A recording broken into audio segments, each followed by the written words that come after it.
they want. But by, for example, involving humans in the loop, they have their, they've been in the field, they are domain experts. They've been kind of exposed to, oh, it works.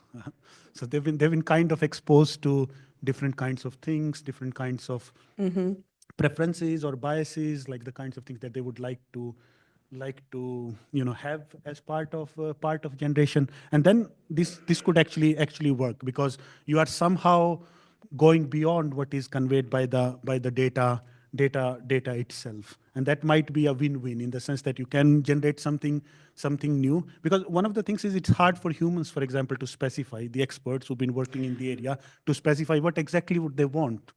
Like, data is nice in the form that someone is giving you some samples, and then you can kind of create new data. But for humans, it's hard to even convey what would be the ideal material that they would want, or what would be the structure, or what would be the biases that they would have about the preferences, specific preferences. So I think like that it has to be grounded, like what you actually mean, even when you say that you want to extrapolate. But humans involving domain experts as part of the process might hold an important key in there. I'll be brief because I want to hear some other questions, but I'll say this: I'm super optimistic about it. I think it's already working. Here's my caution. Bartosz yesterday said, like, do some experiments. I think we should go do some experiments. I'm of the opinion that I think most of these models for a lot of the things we're trying to do are good enough. And we as academics, because we all want that, top journal paper, IMMI, right? We want that IMMI paper, right? We're chasing metrics. And when Matt Rosinski at Liverpool, I did my Liverpool, he told me, when the metric becomes the goal, it ceases to become a good metric. I think others have said this. And I think that is really an important thing for this group of people to think about. If you're just doing something to make something a little bit better, but you stop thinking about, does this actually serve the purpose that I want it to serve? And am I using it? Like, it's time to get back in the lab and use these tools. Quick follow-up question while the mic comes to Patrick. You said that we should include the humans in the loop and the experts, and there's a lot to be said for this. Do you think, and this question kind of for everybody, if you offer this, like something, as a potential solution to the expert, do you think the expert will be able to recognize if this is good or not, given the like a lack of expertise outside the domain? So the way I think of it, I think humans are good verifiers. Humans are not great generators, because the space is huge. So if you ask some human to, for example, start from scratch and like generate something that satisfies properties, chances are that it will not work.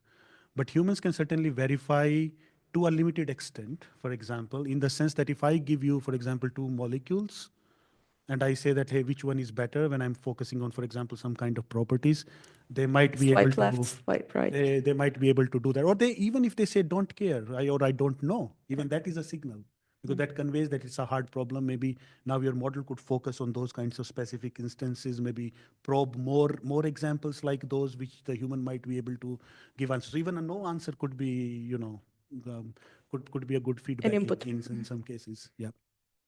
Anyone else want to comment? Sorry. So my feeling on this is that sort of quite a lot of the workflows that have actually gone through and validated experiments do have this human in the loop stage, where at the end of your funnel, you have a sort of candidate list of 10 or 15, and then magically in the paper, you only made 1 or 2. And it's because the person who made it sort of said, no, I'm not making that, I'm not making this, I'm not making that. And at the moment, given that sort of validation is the thing that is sort of rarest in the field, I think this is totally great. But as we can move to sort of platforms to run high throughput experiments, if we say want to run 20 experiments a day as opposed to 1 experiment a month, then I think the human in the loop system will break down, because sort of the human cannot sort of validate at that scale experiments. Maybe just to add one aspect there, I think when we go forward, the short-term human in the loop is also important to make an actual cultural change in how we do our discoveries. Because these days, when I just throw a random black box models to our colleagues in the lab, they are very skeptical. And it's really a lot of effort to convince them to follow the AI-generated ideas and to build them into this loop, into the generation, and use the expertise. I think it also helps in this cultural transition. to follow more kind of the computer-generated ideas. Okay, next question. Yeah. So on this topic of new discoveries, I'm wondering if there's like a different appreciation of industry and academia on the value of a sort of radically new discovery. So it seems to me in academia, we want something that is brand new and that is the outlier, something that breaks the trend that we haven't seen before. But it seems to me that industry is maybe a bit more apprehensive about it, because it might actually mean you cannot make it, you don't have the equipment, you can't process it, you have to do a lot of investment, and it takes a long time to develop this new material or this new process. So how radically new do you actually want things to be in industry to be valuable? So what's the value of the discovery? And I'm not sure if I can speak generally for industry, and maybe not even generally for Merck, but maybe at least a perspective how we typically go for it. And this radically new for us, probably it's not necessarily relevant. Also from the AI methodology side, I don't care if it's the most modern model, if it's a linear regression that tells me where to go in the space and that works, brilliant. I go for that. So in that sense, I don't care about the newness of it. It doesn't have to be the newest Nature paper that came out, but it has to be useful and an actual problem that we have. I think we come really way more from the what are the challenges and problems that we have, and how can we address those. And if there an incremental step helps and we solve that problem, fine, that's good. There might be problems out there that need radically new materials, and there might be the need for that as well. But it's really very much more coming from we have a challenge, we have a certain disease, we want to treat it. If we find with our traditional cheminformatic ways to do that, that's fine. If that's not working and we need completely new ways, then we need to follow that route. So I think that it's the boring, it depends answer, I guess. But it's actually the case. But it's the thinking from actually from the endpoint. Anyone else wants to add on that? I think you're bang on. I think the academics want new for newness, right? We don't necessarily care if it works if it can be made in the lab, but we're interested in mechanisms. So I think you're exactly right. The academics want that, but industry, I think they just want something they can patent. And if it's a slight, look, like Bartosz talked about the laser, right? The lasing, whatever those are, as long as it's that's a unique patent. That's something that they would go for, even though it's a slight stuff we've seen before.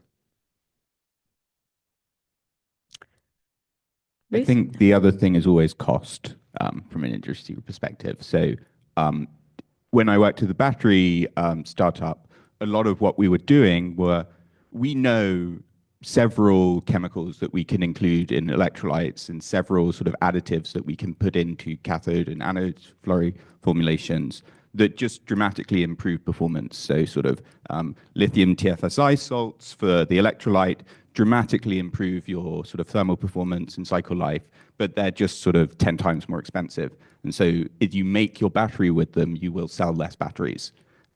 So I think cost is certainly the thing that sort of, if you can be novel at low cost, this is fantastic. If you are novel at sort of high cost, then you need to be targeting inelastic applications. Yeah, next question. Yeah, I would like to get a little bit technical, just a little bit. So one of the big points yesterday was that it would be very desirable to introduce more chemistry and more physics into our machine learning and AI strategies, right? So now what I would like to get from your different perspectives, because you have different interests and you work on different systems, and this is a genuine question that I've been having in my mind for a while is, okay, how do we exactly go about this? Because probably the easiest thing that you can do is, have more physics informed, more, chemistry motivated descriptors from the beginning. But of course, you could also have architectures like normalizing flows, with which you can generate, Boltzmann distributions, and you could, restrict your loss, a la, like physics informed neural networks, and have, like an actual differential equation plugged in the loss. So from your different perspectives, which are, like the most beneficial ways of connecting, physics chemistry with AI? Just briefly, I'll say one thing you didn't mention is you can bias the data, right? You can transform your data. You can modify it based off of what your insight into what the problem ought to look like should be, regardless of what the actual data is. You can modify your data as well.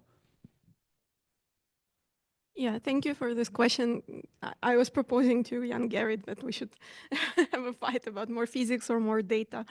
Yeah, I think this is really pressing matter in the community, and the latest developments in machine learning interatomic potentials are also moving towards combining the good parts, the quick parts from the classical potentials with let's just machine learn the parts we cannot do well exactly.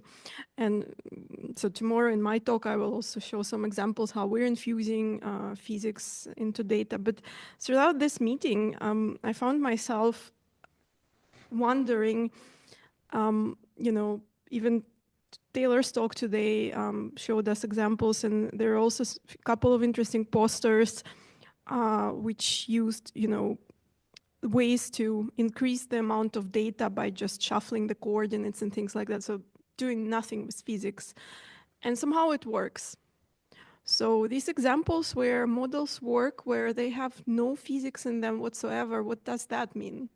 I think maybe it's important, instead of focusing on technical aspects, how do we include that extra bit from the Hamiltonian into the representation, or that extra neuron or custom loss function or whatever, thinking about what is actually the minimal amount of information about the structure, the composition, whatever, that defines all the properties. Because to me, it's really shocking how sometimes you showed the example, the one first line of the CIF file, that's just the composition.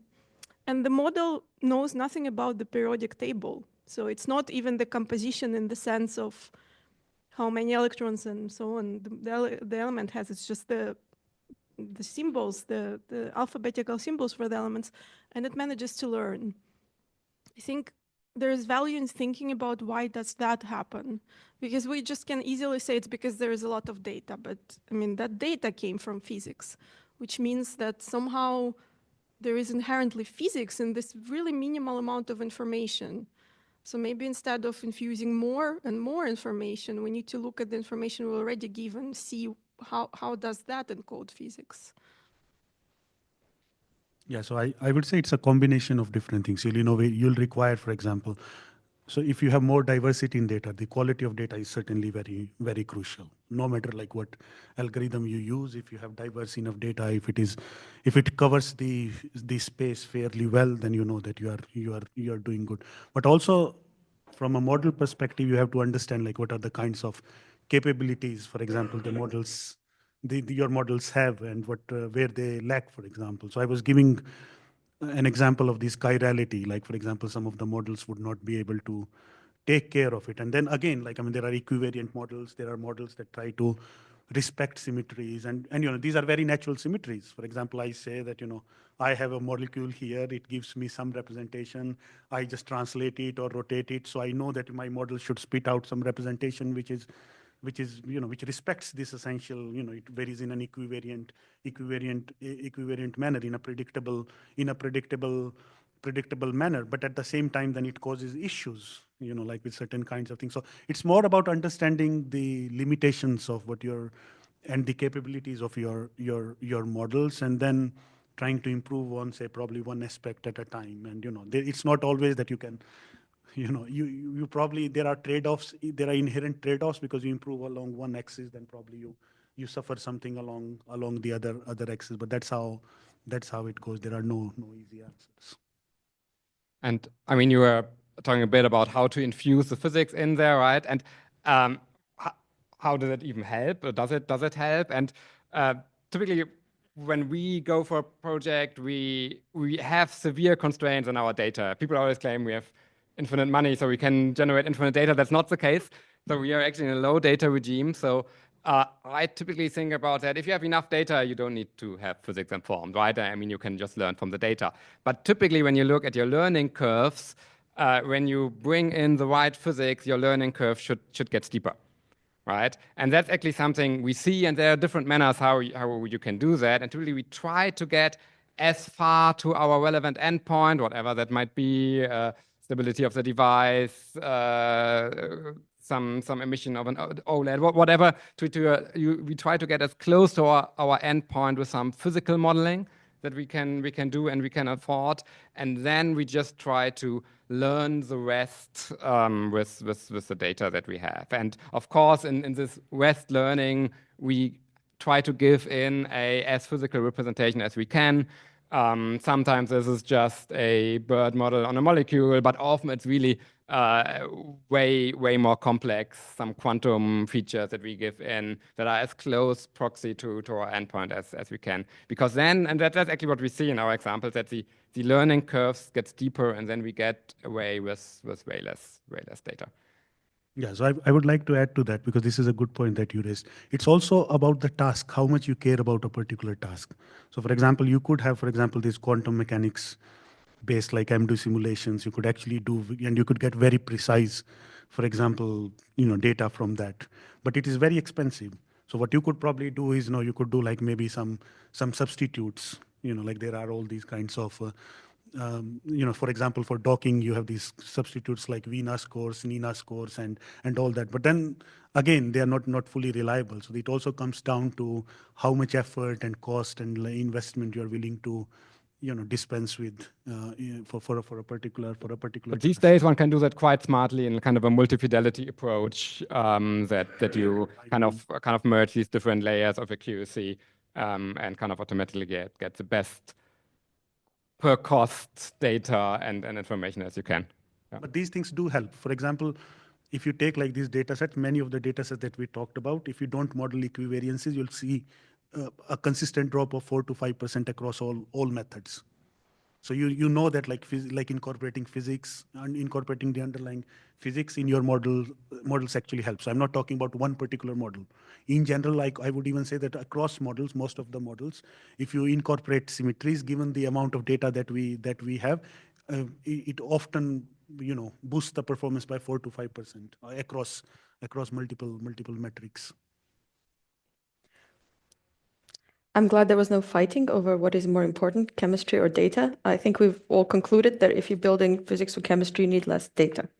But do you also think that on a separate note, incorporating physics and chemistry can help us handle the complexity of the search for very many possible solutions, which is completely unmanageable, and help us actually focus the search towards the area of space that we care about?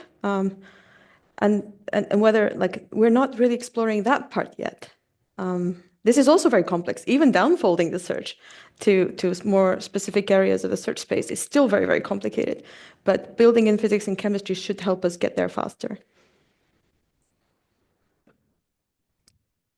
But wouldn't it then bias again our search, because we're assuming we're building chemistry and physics that we know, right? So then. But let's say if you just build in rules of bonding, right? That's always going to be true, right? So space of all possible solution is like, as you say, random sync, and you just shake the box and it goes everywhere, like, right? So that's not necessarily what we want. We want it also bonded in a way that is feasible, right? And that's not necessarily biasing it towards the solutions that already exist, but it still needs to be bonded, right? So that's what I mean. Trying to kind of focus a little bit the pathway. So this actually happens. I mean, implicitly, we talked about graph neural networks. So there you have a very local inductive bias, which is essentially saying— You observe it coming out. Yes. So you are saying that, like, for example, you have these electron density clouds which are interacting, and so you are more impacted in some sense by those in your vicinity rather than those are, for example, well separated. So many of these architectures, in fact, have their roots in statistical mechanics, and they're coming from, the entire graphical models literature that's there. Also, I was talking to Emma earlier about this. Like, for example, when you do retrosynthesis, you're doing synthesis planning. You have a new molecule, and you're trying to find like what are the reactants and like starting material.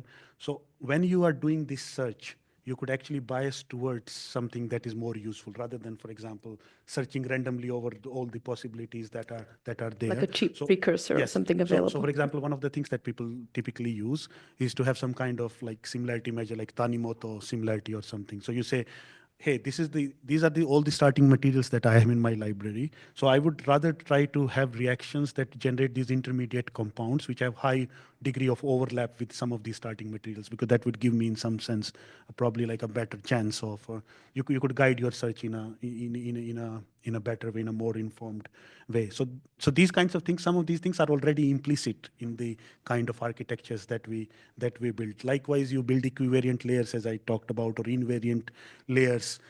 All these are part of the design that goes into defining some of the modern architectures. So in your question about sort of search spaces, my own sort of feeling on this is that often one of the reasons we want to build in physics up front is such that we can be interpreting sort of before we've run the experiment, such that we can justify running the experiment.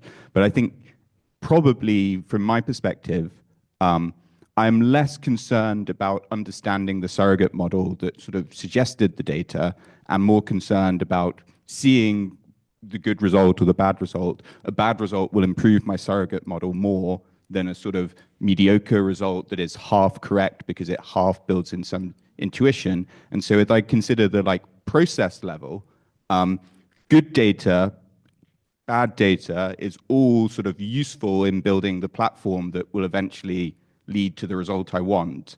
And so I would say that sort of, again, I'm going to go back to this thing, like the way I see the field being accelerated is to reduce the cost of experiments. And then you can sort of allow yourself to run an experiment So just that do you it. don't understand. Okay. Taylor, you want to comment? And then Emma has Briefly, a question. the best example of what you're trying to do, where you take domain knowledge and you bias your search space, I think is Andy Cooper's Hypo paper, Expert in the Loop. I can't remember what the title of this paper is. But as I understand it, it's a Bayesian idea where when your dimensionality is high and Bayesian is going to fail, they reduce the dimensionality by having experts suggest, based on my perspective, let's start with you choose a couple subspaces, and you can do this in parallel, right? You can choose 12 experts or 20 experts, however you want. And what you're doing is you're intentionally, randomly seeding many hypotheses of what could matter and exploring that search space. And the key approach there is that they abandon the search as soon as it's not working in favor of seeding new attempts to search the space. I was talking about something slightly different, so not using humans to seed the search, but endowing the model with enough physics and chemistry knowledge so it could try to seed the search. Because again, if the humans get involved, we're like also biasing according to what we know. But it's an open question, I think. You could ask a language model. You could ask a language model, ask it 12 times, say, what do you think I should start with? How should I bias my search space, and have it be a proxy for the human? That's a good point. Emma? Since we have, hello? Oh, there we go. Since we have two industry experts on the panel, I felt like it was only fair to ask this question. Like, how does everyone here envision what an ideal academia industry partnership for generative or just machine learning and materials looks like? Industry gives us all of their data and compute power. Simple. Maybe you have something to say about that. I was going to say, you do the work, we sell the products, and everyone is happy.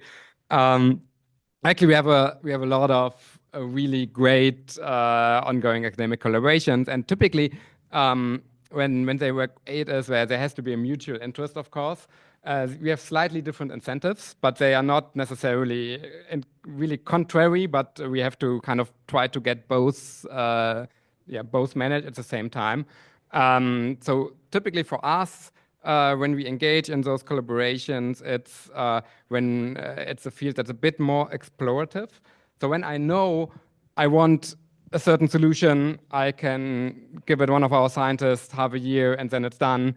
So if I'm very sure of that, then I'm just doing that, right? So that's not an academic collaboration. So it's really more when it's more explorative and I don't really know yet what type of solution is there. And I think then academia is way better at exploring new ways because you have more freedom or to creatively combine different things that haven't been done before. And then on the other side from us, there's then the real world challenge and cross-check if things are actually working, which is also that's my biased view, but I think that's quite beneficial for academia to really have this real world check. Is it working? And you have a lot of then just practical challenges. Can we actually do those reactions in our lab? Can we actually run those processes? How do we combine your algorithm with other manufacturing constraints that we have? So a lot of those things that we can then communicate to you. And I think when really we have those both aims, you have a new direction to explore to, and we then generate some know-how through that, and we improve our own research with that, and then there's a win on both sides. And we have a couple of these collaborations that work really well. It does involve effort on both sides, though. I've also seen industry just sponsoring projects without really having people inside who actually do part of the work, and that doesn't work. Right? You really need on both sides people invested in it, not just the money part, but actually people work to then also transfer the knowledge and work jointly. Yeah, if I could quickly also, I think we're very used to just naming these two ends of the spectrum, right? Industry and academia. But I think what's been happening a lot fairly recently is there is a lot in between. Like all the startups that start as, a thesis and then venture into commercialization. And I think this bridging this gap between just the two extremes is what helps a lot to drive the innovation, like having the, people who are 1 foot in industry, 1 in academia. This is sort of seems to be the great way to really bridge them. Yeah, so we exist in that sort of gap where, unlike Merck, we are 11 to 12 months old, depending on how you want to measure it. So we don't yet have this extensive network of academic collaborations or sort of even the funding to sort of plow outside of our own organization. I would say that I hope we demonstrated that where we think there is mutual benefit to us sort of releasing stuff, sharing packages or sharing models, where it doesn't sort of hit directly on a commercially sensitive vein, we think that sharing things with academics is a great way to sort of both accelerate the field, share how we're thinking, but also, say in this MLIP space, a huge amount of sort of useful work is done by academic organizations that we can bring in. And so if we sort of show how we're thinking or show what problems exist, sort of it's miraculous how in the space lots of problems are just being solved. If you tell somebody that the problem exists, then you might not even have to address it yourself. And I think sort of communicating the problems that are faced in startups or in larger companies is very important.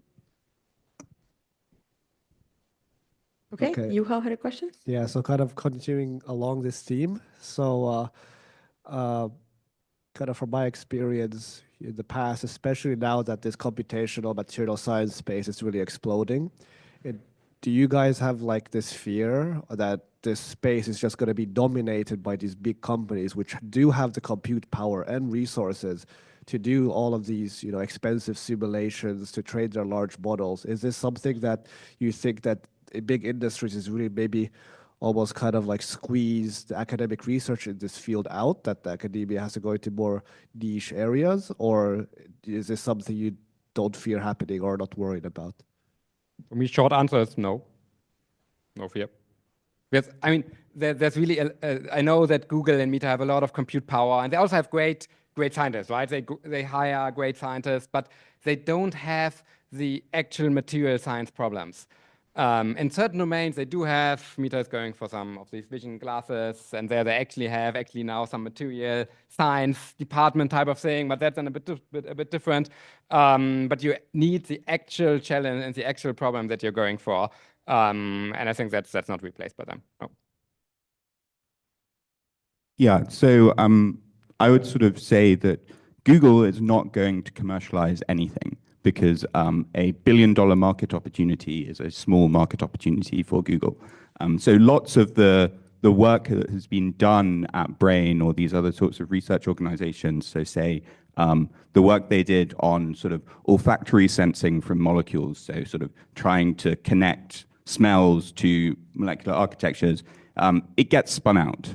And then those startups that get spun out are on the same sort of playing field as any other startup. They don't have the scale. So I would say sort of Meta, as somebody in the MLIP space, we should be really appreciative of the work they're doing, particularly because Meta is open sourcing their data, which makes more sense because it generates this diffuse value for the field, where sort of other organizations that have the sort of uncountable compute budgets and then keep the data private, it makes less sense because they are not in themselves generating value from their data. Beyond the publication, it doesn't threaten the startup ecosystem.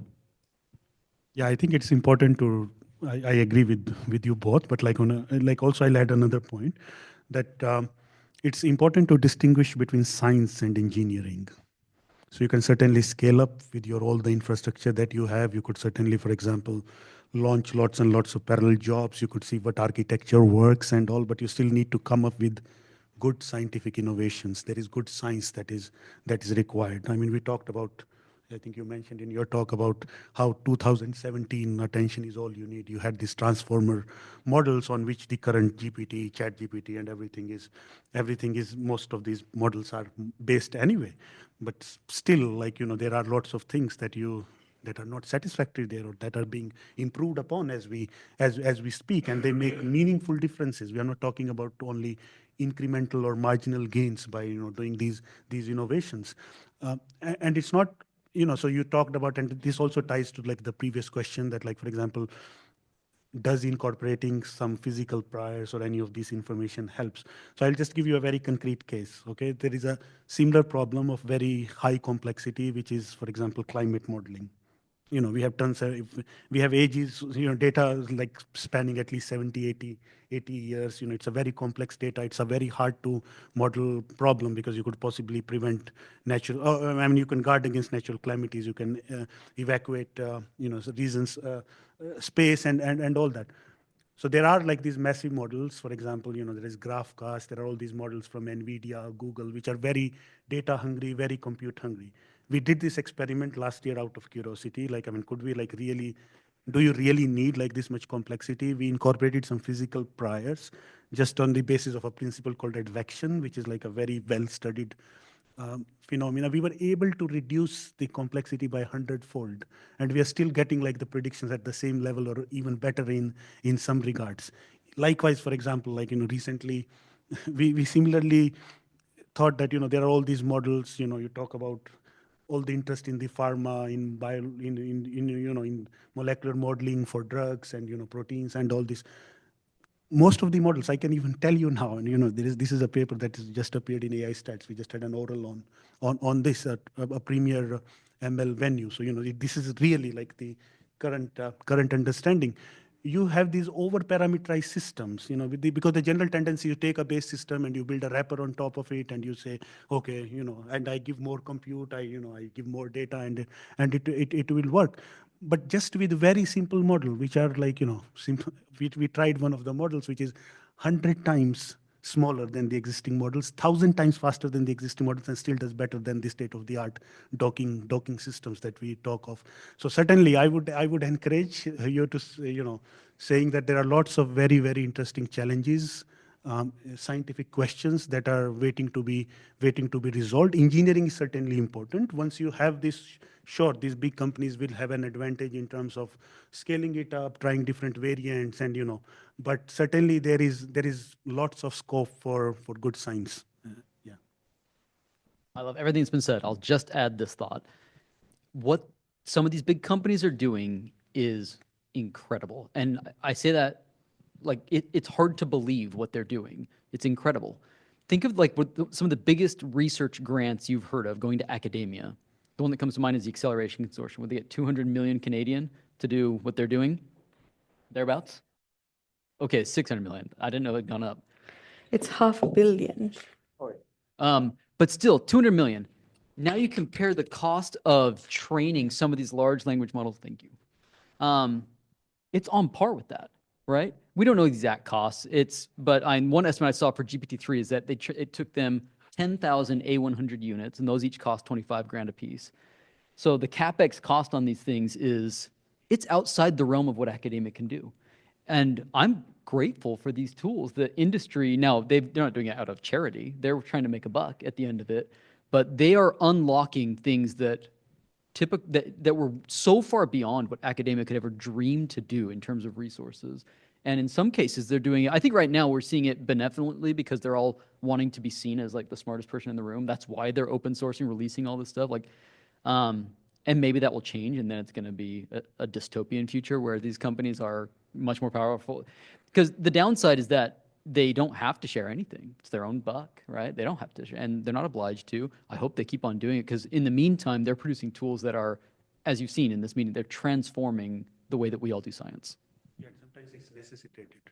For example, AlphaFold, they did not release their model.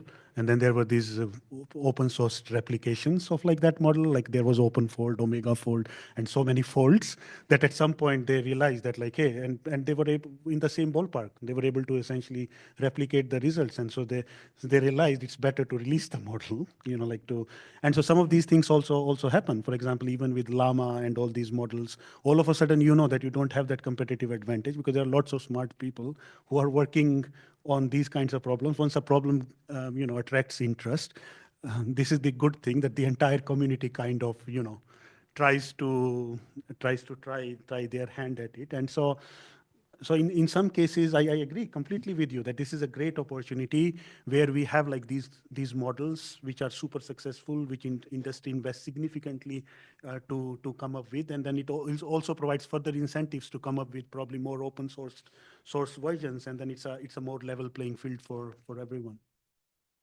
Can I quickly? Yeah. Yeah, I'm not scared of industry, but you asked whether academia has this fear because industry has all these resources.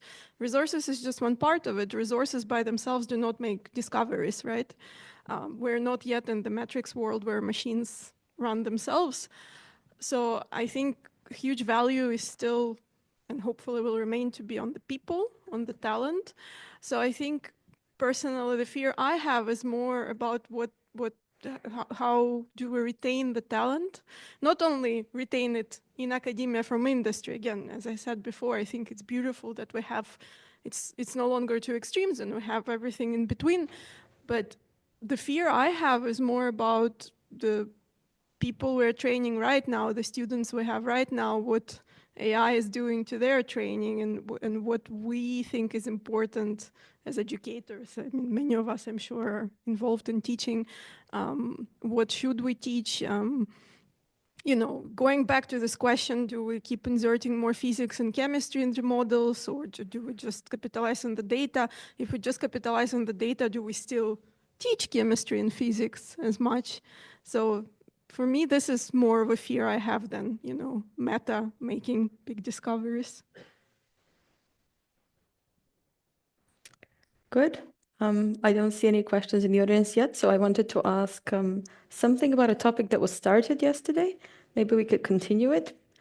So we talked about a lot of dark data yesterday, and I don't mean necessarily data sets in the hands of industry behind the closed doors, but more along the lines of what Rhys was saying. I think we should just do more experiments, even if they don't work, so that we find out. And it was mentioned several times already that people don't publish this.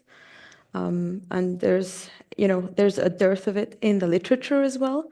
If we mine the literature, we can't find whatever's not published, and then we don't know if people tried and just failed, or they never tried, and it's promising, right? So this really comes up in many spheres, and it's impacting our ability to discover. So how do you think we could try to encourage people towards unbiasing the field a little bit back towards also this unsuccessful data, the dark matter? Journal of failed research. I keep saying that there should be journal of failed research. Journal of failed research. Yes. This is where it will all go. Labeling should then not be that it's a failure, right? But it's everyone. We need to work on the branding, I think. Looking at the editor, maybe you can also comment. But it's so I can go a bit internally. We have a similar problem that even just in their electronic lab notebook or in their notebooks, people in the lab often only report the successful experiments, or they've done an experiment. They say, "Ah, no, the result looks weird. I just do it again," and report that value and things like that. Self-select. We have to try to get a cultural change there, that people report what they've actually measured and not their human interpretation of what that likely would mean. So that's one part, to even have that reported as it was measured. And then we have to internally also encourage the colleagues to share their original data and not their cleaned data. And typically, we always find then new issues and challenges that were actually happening that we didn't see in their polished, clean data that they can put on a talk, on an Excel sheet. So that's really important. How to share that with the world is probably another challenge that I'm not sure if I have a really good solution. Yeah. So I know I don't honestly I don't have a very good answer for that. Yeah, I think incentives have to be in the right place. So for example, as competitive as the current machine learning AI field is, if you are fully transparent in the sense like what did not work, the reviewers would just like absolutely trash your paper. I mean, they're looking for an opportunity, even if you write like a perfect paper. I think we've all been there. This is, I think, like one of the things. Somehow the scientific integrity is kind of looked down upon, or is being disincentivized in indirect way. It's a sad state. I mean, you know. So one of the things that that I think like is useful, I mean, is that you try to be, of course, as transparent as you are. Otherwise, you should not be submitting paper. First of all, I think like the expectations that you have of professors, of students, everyone who's working in research area should be a lot higher. It should not be just about publishing, but also like being very transparent. There is reproducibility, which I think is a good thing, that you know you release all the code, all the data that you have had.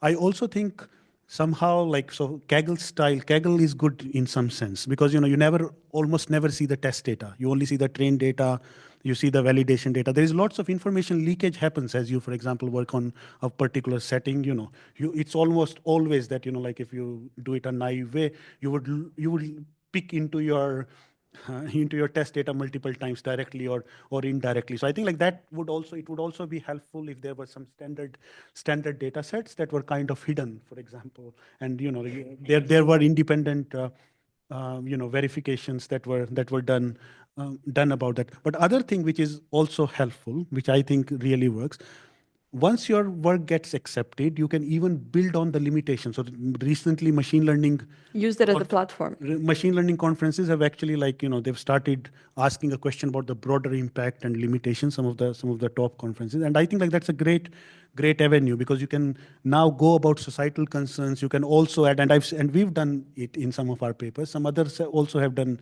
as part of their papers. Hey, it's not that things are so rosy. There are some things that don't work, and this is grounds for further research, rather than like, you know, being oblivious about it or trying to ignore it. So I think like it requires attention at multiple levels. Maybe just to emphasize this point, one of them I really liked are these, especially for our field, these blind predictions that we have to do. It's so easy to, when you know the result, you will have a model that will predict your result. I mean, it's so easy to do that. And it's actually, even if you want to be honest on that, it's tough to not have some implicit bias going in there. So I really like these blind prediction setups in various ways. It can be these Kaggle-like challenges, or I've been working in molecular crystal structure prediction a bit. There are these blind challenges. So they really then give an honest kind of assessment of the field, how it actually works. So I'm a really big fan of these type of setups. I'm hopeful that automation can help fix this. The labs of the future, whether it's robots doing it or whether we've just simplified the data logging. A good example, Rampi's probably seen it in Surya's lab at Georgia Tech. Students walk up to the machine, the 3D printer, whatever it is, they beep a card that like ties it to the ID of the sample. And as they go to the next station, they beep the card on another RFID reader. I'm hopeful for the future where data logging becomes the barrier to entry is just so low that the data collection is automatic, and you don't care if it worked or not because you were collecting the data. It's just part of the process. We don't live in that world right now. I think of my lab notebook from when I was a PhD student. I did 300 experiments. I was proud of it. I filled 2 lab notebooks. I probably published 15 of those samples. You self-censor. Yeah, because there was no incentive for me to do it. There was a high barrier. So he talked about incentives. I'm talking about barriers. Maybe there's other things we can think of, but modifying those 2 things is going to get the data out there. If we realize that there's value, which I think increasingly we're realizing there is value in failed experiments. Maybe this is something that, if not journals and publishers, maybe the funding bodies could incentivize in terms of interim reports or final reports, which we all know we don't like, but it's something that could impact future policy. I'll say just anecdotally, as a supervisor of my research team, my 8 PhD students, when I meet with them, I don't need to see positive results. I need to see results. Like you needed to do something and show me what you did. Like have an idea, test it, and carry it out. If it worked, fantastic. We'll get pizza. If it didn't work, like you did work, and I just need to see that you were doing something. I think that this is one way to catalog and show effort reporting, basically. Yeah, I think that's true. I think there's a lot of like a focus on successful outcomes instead of like the thinking behind it and the design process and the, yeah. We also have similar code of conduct. Like for example, when someone joins the lab, that hey, negative result is fine. We just want you to be fully transparent about what you got. Don't try to hide.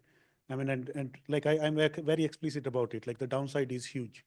If someone discovers that like you've done something wrong, you are done. You're just finished.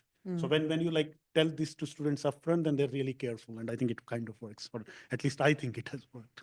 So. Maybe one hope I also have that can come out of this being more transparent and open with your data. I would actually expect to increase the data quality with that. That's what we see with open sourcing code. This drastically increases the quality of code that people are writing. So I actually have some hope that this also improves some of our data qualities. So recently, for example, ICML, they've released what is called like a position track paper, where one of the papers that recently came out is about saying how the progress of GNNs has been pushed back due to lack of good benchmarks. So the people who are actually influential in the community, who've been working in this area for close to a decade, they've wrote this paper saying that hey, we really risk the danger here. There is lots at stake here for lack of good data sets. And they've also introduced, by the way, a benchmarks track data like this. So you are actually incentivized to point out if there are any limitations or release new data sets and benchmarks which you think give a better picture. So I think like community is slowly moving aware of these kinds of things, and they are making their best possible attempts in this pursuit. So I'll just say I totally agree that where data can be shared, we should share it. But just to speak to it from the startup perspective, and this is not at my current startup, it's a sort of anecdote from my previous startup. So in the sort of battery space, the data sets that are available publicly are tiny. Like there is a data set from NASA where they cycled 6 cells. And this is a data set that has had maybe sort of hundreds of publications written about it. The sort of largest data set in the field is this sort of D3BAT Severson et al. Data set from Stanford, MIT, and Toyota Research. This is, I think, 143 cells. And at our startup, within the sort of 2 years I was there, we had run sort of orders of magnitude more cells than that. And sort of I made the case that if we shared some small proportion of this data, the quality of research that might be done in academia would be substantially higher. And the immediate sort of concern is, well, if we share anything that is useful, then people will know what we're doing. If we share anything at all, then sort of competitive VCs might sort of, and so the negative incentives really are against sharing data out of startups. They are probably similar for larger organizations, and it is just really challenging. Sort of optimistically, I would have loved to have done that, but I I couldn't actually justify the case to my employers. And many of the big companies even do that. For example, DeepMind, there is a policy that if they consider something that you worked on, including the data that you generated in the process, if they consider it is to give them a competitive advantage, they would not allow you to publish, to go ahead with publishing it. So this is a very, very, very valid concern. Okay, thank you. Are there any last remarks? We're nearing the end of the discussion session. If not, maybe we can thank our panelists once again. Thank you again.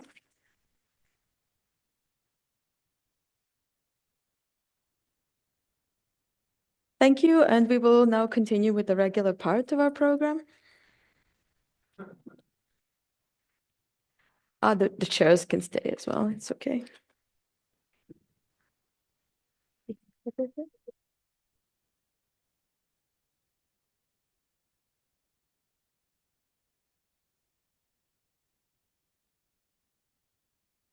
Okay, so next up, we have a talk from Professor Sarah Kodai from the US. So Sarah was unable to join us in person, but she kindly agreed to give us the talk via Zoom. So this will be a little bit different. So as all invited speakers, it's going to be 40 minutes, which is like 35 minutes talk and then 5 minutes question. Sarah, can you hear us?